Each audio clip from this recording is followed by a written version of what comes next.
Hello friends, कैसे आप सब। आशा करते हैं आप सब अच्छे हैं और सीटेट एग्जाम की तैयारी भी अच्छे से कर रहे हैं। इसी क्रम में मैं फ्रेंड्स बात करूंगी मैथमेटिक्स में जो आप सभी को काफ़ी ज़्यादा प्रॉब्लम होती है पेडागोजी में।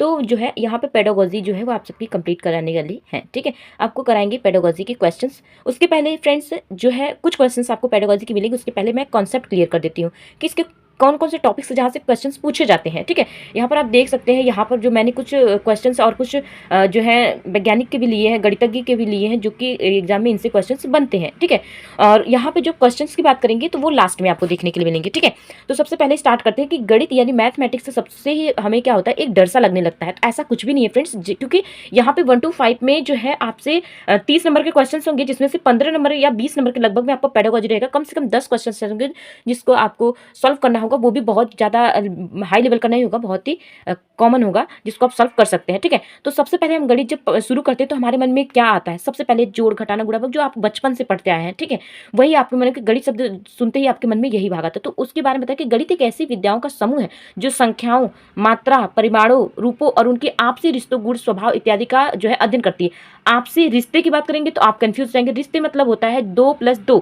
= 4 होते हैं। तो ये जो प्लस का है वो रिश्ता ही समझाता है, यहाँ पे रिश्ते को ही बताता है फ्रेंड्स। ठीक है, नेक्स्ट अगर हम बात करेंगे तो गणित शब्द जब आप पढ़ते थे, जब गणित आप पढ़ते हैं तो उसके बीच में आप सभी को माइंड में ये आता है कि गणित पढ़ने से संबंधित हमें गणित, अंकगणित भी पढ़ना पड़ता है। उसमें बीजगणित भी आता है, उसमें रेखा गणित भी होता है, उसमें त्रिकोणमिति भी होती है, उसमें सांख्यिकी भी होती है। तो ये इनकी प्रमुख जो है शाखाएं हैं। इससे भी इतर शाखाएं होती है, लेकिन मुख्यतः ये शाखाएं इंपॉर्टेंट मानी जाती हैं। वहीं बात करेंगे तो गणित की जब विशेषताओं की बात करते हैं तो गणित की क्या विशेषता होती है, हर एक सब्जेक्ट की अपनी अपनी विशेषता होती है। लेकिन अगर हम गणित की बात करते हैं तो गणित में सटीकता होती है।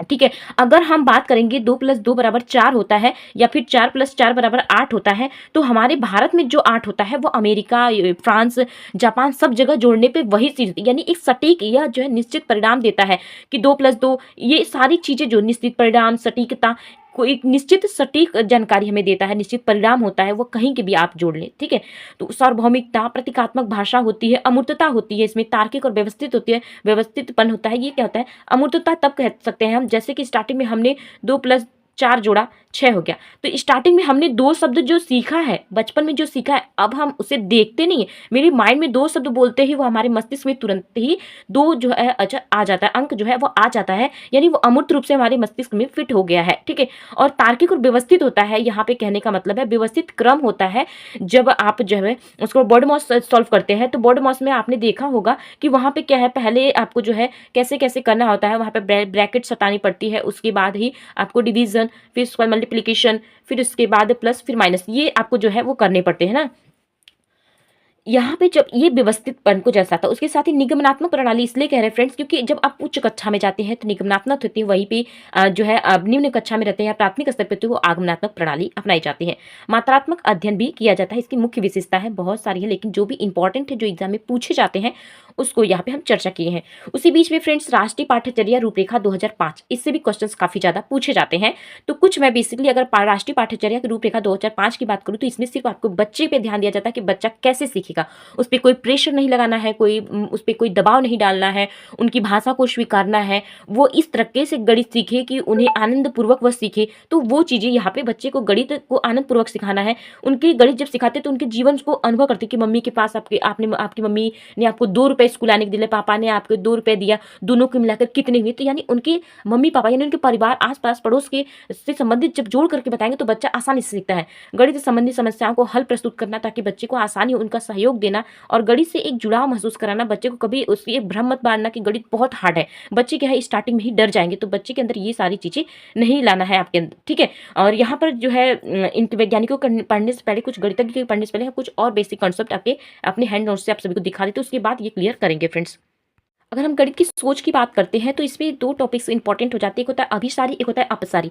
तो फ्रेंड्स अभिसारी और अपसारी के बारे में हमने पहले भी आप सभी को बता रखा है कि अभिसारी जो होता है वो केंद्र होता है, अपसारी मतलब खुला माहौल देता है, फैलाना, बच्चे को जितना भी हो सके उसको खुला माहौल देता। कि अगर आप कोई भी तर्क दे देते हैं, बच्चे भी जैसे होते हैं कि अगर बच्चा, तुम्हें अगर प्रधानमंत्री होते तो क्या करते, तो बच्चा अपने हिसाब से उस चीज को बताएगा, जितना उसके मन में हो सकेगा वो बताएगा, वो हो जाता है अपसारी चिंतन। बच्चा अपसारी तरीके से सोचता है। गणित कैसे पढ़ाया जाए, यहाँ पे मैंने दिखा कुछ विधियां लिखी हैं जो कि इंपॉर्टेंट हो जाती हैं। आगमन विधि, निगमनात्मक विधि, व्याख्यान विधि, विश्लेषण विधि, संश्लेषण विधि, प्रयोगशाला विधि, अनुसंधान विधि, समस्या समाधान विधि, ये सारे जो है ना ये गणित में पढ़ाए जाते हैं। ये विधियाँ इंपॉर्टेंट है। उसके साथ कार्य विधि में विशेष से सामान्य, स्थूल से सूक्ष्म, आगमन से निगमन, ये सारा जो है प्रारंभिक स्तर पे ये होता है। निगमन से निगमनात्मक विधि जो होता है वो उच्च स्तर पे होता है। ये आपको याद रखना है, ठीक है। उसके साथ ही एक और पॉइंट्स है गणित के। अगर प्रकृति एवं शिक्षण की समस्याओं की बात करें तो गणित गणनाओं का विज्ञान है, गणित तार्किक विचारों का विज्ञान। अगर हमने गणित शब्द में विज्ञान शब्द जोड़ दिया तो आप काफी ज्यादा कंफ्यूज हो जाएंगे कि इसमें विज्ञान को कैसे डाल दिया। तो फ्रेंड्स आप सभी को बता दें गणित जो होता है वह सारी चीजों में पाया जाता है। हिंदी विषय हो वहां पे भी गणित होता है, संस्कृत विषय है तो वहां पे भी गणित पाया जाता है, विज्ञान हो वहां पे हिंदी में। आप सोचेंगे हिंदी में कहाँ से गणित का यूज होता है। तो फ्रेंड्स जब आप कभी कबीर का, तुलसी का या किसी भी कवि का, लेखक का जब जन्म तिथि याद करते हैं तो उसमें आपको याद करना पड़ता है सन जो होता है वो आपका जो है सन 1900 या 1950 या फिर 1970। ये 1970 1950 कहाँ से आया? ये गणित का ही दिया गया है, ठीक है। तो ये सारी चीजें जो है ना हमारे वाणिज्य में भी इसका प्रयोग होता है, व्यवसाय में भी इसका प्रयोग होता है, आपके डेली रूटीन में गणित का प्रयोग होता है। तो गणित जो है वो काफी जो है इफेक्ट डालती है आपकी लाइफ में। वही भी बात करें तो गणित शिक्षण का मुख्य उद्देश्य है यही पे एनसीएफ हमने आप सबको समझाया, उसी बीच में एनसीएफ में यहाँ पे देख सकते हैं गणित शिक्षण का जो मुख्य उद्देश्य है वह छात्र छात्राओं की सोच का गणितीयकरण करना होता है। वही अगर प्राथमिक स्तर की बात करें तो संख्या संबंधी कौशल, माप तौल के अवधारणात्मक, गणितीय संक्रिया संबंधी विकास, जिसमें हमने बताया प्लस माइनस, मल्टीप्लिकेशन और डिवीजन, ये सारे ज्ञान जो होता है वो प्राथमिक स्तर पे बच्चे को मिल जाता है। लेकिन जैसे ही वो उच्च स्तर पे पहुंचता है वो अमूर्त से मूर्त धारणा की ओर जाता है, परिकल्पना संबंधी कौशल उसके अंदर विकसित हो जाते हैं, कैलकुलेटर का उपयोग करने लगता है। ये सारे उच्च स्तर पे आ जाते हैं। गणित की जो भाषा होती है वह स्वतः एक भाषा होती है जो विभिन्न प्रकार के चिन्हों और नियमों को होकर चलता है, ठीक है। इनके अंग की बात करें तो मुख्यतः जो है इनकी 5 अंग होते हैं, जिसमें पद होता है, प्रत्यय होता है, सूत्र होता है, सिद्धांत होता है और चिन्ह होता है, ठीक है। ये मैंने 5 बताया। उसके साथ ही भाषा के हमने बात में बताई गणित की। सामुदायिक गणित में जिसमें नेपोलियन, हॉगवेन, ये कुछ वैज्ञानिक है जिनके बारे में अभी हम बता देते हैं आप सभी को। उसके साथ ही यहाँ पर देख सकते हैं जो इनके प्रकार मूल्यांकन आकलन के प्रकार बताते हैं जो कि आपके गणित में होते हैं। तो 3 प्रकार के आपको बताना है, औपचारिक, अनौपचारिक और उसके साथ ही निदानात्मक। ये 3 सिर्फ पॉइंट्स याद रखिए क्योंकि इसमें बेसिकली आप सबके पॉइंट्स पूछता है, विशेषताएं पूछेगा, उद्देश्य पूछता है, लाभ पूछता है और उसके साथ ही इसको वैज्ञानिकों के बारे में पूछता है, वो मैं आप सभी को बता देती हूँ। हम पढ़ने वाले हैं डेविड विलर के बारे में, जो कि एग्जाम में गणितज्ञ इनके बारे में बहुत पूछता है कि इन्होंने जो है गणित को क्या माना है, किस तरीके से बच्चे के सामने यह प्रस्तुत करना चाहिए। गणित को बहुत ही हार्डली नहीं लेना है, बच्चे के सामने इस तरीके से प्रस्तुत करें कि बच्चे उसे सरल भाषा में समझे। यानी बहुत सारा गणित सिखाने के बजाय यह जाना कि इसका अधिक उपयोग करके गणितीकरण कैसे किया जाए, बच्चे के सामने कैसे प्रस्तुत किया जाए। तो यानी प्रस्तुतिकरण किस तरीके से बच्चे को प्रस्तुत करना है, उसके आपसी माहौल में, उस जिस माहौल में वह रह रहा है उसके आधार पर उसको ऐसा गणितीकरण करना, उसको सरल भाषा में सिखाना, तर्क और संबंध बनाना। तर्क अगर बच्चे को दे रहे हो तो बच्चा भी छोटा है, जैसे स्टार्टिंग में जब बच्चे को बता रहे हो तो छोटा है तो उतना तर्क नहीं कर पाएगा, लेकिन उसको इस आधार पर करना है ताकि बच्चे आसानी पूर्वक तर्क कर सके, समस्याओं का समाधान कर सकते हैं, जीवन से जोड़ते हुए गणितीकरण करें। ये सारे जो है डेविड मिलर की विशेषताएं हैं, मिलर की, ये इंपॉर्टेंट हो जाता है। वही फ्रेंड्स अगर हम जॉर्ज पोलिया जो कि सेकंड वैज्ञानिक गणितज्ञ हैं, जिन्होंने कहा है कि गणित के मुख्यतः 2 उद्देश्य हैं। अब इनके दोनों उद्देश्य को जानना बहुत जरूरी है। इनका जो एक उद्देश्य था यहाँ पे फ्रेंड्स संकीर्ण होगा, नैरो मतलब तो है संकीर्ण, जिसमें अगर हम एक बात करें तो जिसमें बच्चा सिर्फ इस उद्देश्य से पढ़ता है कि हमें ये गणित पढ़ना है और हमें ये इतने अंक लाने हैं, हमें किसी तरीके से ये गणित इस बार पास करनी है। जैसे किसी बच्चे का किस परिवार के प्रेशर में आकर उसने गणित ले लिया कक्षा 10 में, उसके बाद उससे बहुत ज्यादा प्रॉब्लम हो रही थी, वो सोचता है कि मैं किसी तरीके से कक्षा 10th जो है वो पास कर लूँ, बस उसके मन में ये होता है। तो एक ये उद्देश्य होता है गणित का। और एक उद्देश्य ऐसा होता है कि बच्चा सोचता है कि मैं इस तरीके से सीखूं कि उसका अपने जीवन में उपयोग कर सकूं, उस स्तर से मैं अच्छा स्कोर। क्या होता है कभी कभी बच्चे 12th अपने खुद से ग्रेजुएशन करते हैं, पोस्ट ग्रेजुएट करते हैं मैथ से, तो उनकी उनमें रुचि होती है, वो उसको अपने जीवन में उतारते हैं। तो ये क्या होता है गणित के मुख्यतः 2 उद्देश्य किसने माने। क्वेश्चन बन सकता है कि गणित के मुख्यतः 2 उद्देश्य किसने माने हैं, गणितज्ञ का नाम देते तो आपको पता होने चाहिए, जॉर्ज पोलिया, ठीक है। नेक्स्ट बात करेंगे फ्रेंड्स ELPS अप्रोच, ये क्या है, इनके बारे में चारों जानना बहुत ज़्यादा जरूरी है। एक्सपीरियंस यानी बच्चे का अनुभव क्या है, बच्चे की लैंग्वेज क्या है, पिक्चर्स के माध्यम से और सिंबल्स के माध्यम से। स्टार्टिंग में बच्चा क्या होता है, कुछ भी पेड़ पौधे हो गए या बुक हो गए या आप सिक्के ही मान लेते हैं। बच्चा ने एक सिक्का देखा, उसने देखा कि ये सिक्का है, ठीक है। फिर उसके बाद इसने दूसरे से यानी अपनी माँ से, पिता से, आसपास भाई बहन से पूछा कि यह क्या है। उसने लैंग्वेज अपनी भाषा में पूछा, उस पिक्चर को देखा, उसके बाद उससे अब सीखा कि जब 1 2 अगर सिक्के आ गए तो 1 और 1 सिक्का मिलेगा, तो यानी 2 सिक्का हो गया। तो यहाँ पे अब लास्ट में वो सिंबल्स जो है वह जानना सीखता है। तो ये हो जाता है ELPS अप्रोच, इसको आप अच्छे से याद कर लीजिएगा। उसके साथ ही यहाँ पे जो भी बेसिक कॉन्सेप्ट्स थे उसको मैंने क्लियर किया, साथ ही जो है प्रैक्टिस के माध्यम से आप सबको क्लियर करती रहूंगी।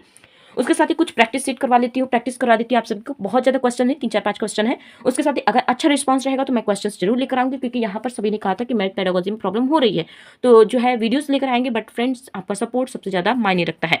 तो फ्रेंड्स यहाँ पे सबसे पहला है कि आपको कमेंट करना पड़ेगा, उसके बाद ही यहाँ पर अब जो है मैथ की पेडागोजी आएगी। ठीक है, गणित शिक्षण की मुख्य पद्धति क्या है? तो गणित शिक्षण की जो मुख्य पद्धति है, इसमें आगमन निगमन पद्धति मैंने दोनों बताया। इसके ऑप्शन नंबर 3 इसका राइट आंसर हो जाएगा। नेक्स्ट क्वेश्चन है कि प्राथमिक स्तर पर गणित शिक्षण की प्रमुख विशेषता क्या है? क्या नेक्स्ट क्वेश्चन की प्राथमिक स्तर पर गणित शिक्षण की जो प्रमुख विशेषता क्या है? तो 4 ऑप्शंस दिए गए हैं। इसमें क्या होता है, जब प्राथमिक स्तर, ये आपको पढ़ना बहुत जरूरी है। तो उच्चतर कक्षाएं तो होंगी ही नहीं, जटिलता नहीं होगा फ्रेंड्स, क्योंकि सरल से जटिल की तरफ जाएगा। संकल्पनाओं का श्रेणीबद्ध नहीं करना है फ्रेंड्स। ऑप्शन नंबर 4 संकल्पनाओं को मूर्त, मूर्त होगा फ्रेंड्स, यहाँ पे मूर्त हो जाएगा, मूर्त से अमूर्त की ओर ले जाना, इसका राइट आंसर हो जाएगा। नेक्स्ट हो जाएगा कि गणित में निदानात्मक परीक्षण का जो उद्देश्य होता है वह क्या होता है? तो इसमें बच्चों की समझ और रिक्तियों को जानना, ऑप्शन नंबर बी इसका राइट आंसर हो जाएगा। ये इस तरीके से क्वेश्चन जो है वो बनेंगे। सो फ्रेंड्स, अगर आप चाहते हैं कि इस तरीके से मैथ आपका स्ट्रांग हो, 1 to 5 आप क्लियर करें, तो आप हमें कमेंट जरूर करिएगा। अब मैथ पेडागोजी मैं लेकर आऊंगी, आप सभी जिस टाइम पे करेंगे उसी टाइम पे मैं वीडियोस कराऊंगी। लेकिन फ्रेंड्स 28 तारीख वाली जो सीडीपी की क्लास है 12 बजे, वो आप मिस मत करिएगा। 12 PM पे आप जरूर ज्वाइन करिएगा। साथ ही आपको जो भी कंफ्यूजन हो वो कमेंट में जरूर पूछेगा। आप सभी को वीडियोस के माध्यम से हम जरूर आपके डाउट्स को क्लियर करेंगे। Bye bye friends.